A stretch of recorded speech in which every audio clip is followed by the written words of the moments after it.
বগীবিল দলঙৰ সমীপত ভয়ংকৰ পথ দুৰ্ঘটনা। বলেৰো আৰু আল্ট্ৰা বাছৰ মুখামুখি সংঘৰ্ষ। সংঘৰ্ষত নিহত অৰুণাচলৰ জয়ৰামপুৰৰ DFOৰ পত্নী আৰু গাড়ী চালক। দেওবাৰে পুৱাই বগীবিল দলঙৰ সমীপৰ টেঙানীত সংঘটিত হয় শোকাবহ পথ দুৰ্ঘটনা। বলেৰো আৰু আল্ট্ৰা বাছৰ মুখামুখি সংঘৰ্ষত নিহত হয় অৰুণাচলৰ জয়ৰামপুৰৰ DFO চংকিম মচাঙৰ পত্নী ভাৰতী মচাং আৰু গাড়ী চালক অমিত সোণাৰৰ।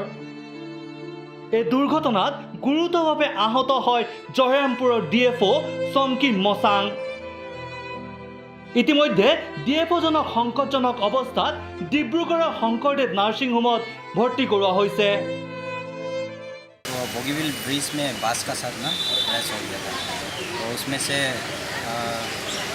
एम्बुलेंस भी आने के लिए बहुत लेट हो रहा था, तो हम लोग कुछ हेल्प कर देगा बोल के ड्राइवर को लेके आया है। तो उसमें एम्बुलेंस भी आ गया था, तो DFO सर और मैडम को उठा के लेके आया है। मैडम तो स्पॉट डेथ हो गया था। एक्सीडेंट तो वो बस ओवरटेक किया था बोला है, उसमें लग गया। উল্লেখ্য যে দেওবাৰে পুৱা AR128848 নম্বৰৰ বলেৰো বাহনখনত চংকিম আৰু তেওঁৰ পৰিয়াল ডিব্ৰুগড় দিশে আহি আছিল আৰু সেই সময়তে বিপৰীত দিশৰ পৰা অহা এখন আল্ট্ৰা বাছৰ সৈতে মুখামুখি সংঘৰ্ষ হয় আৰু এই মুখামুখি সংঘৰ্ষৰ ফলতে এই শোকাবহ ঘটনাটো সংঘটিত হয়। Bureau report time 8।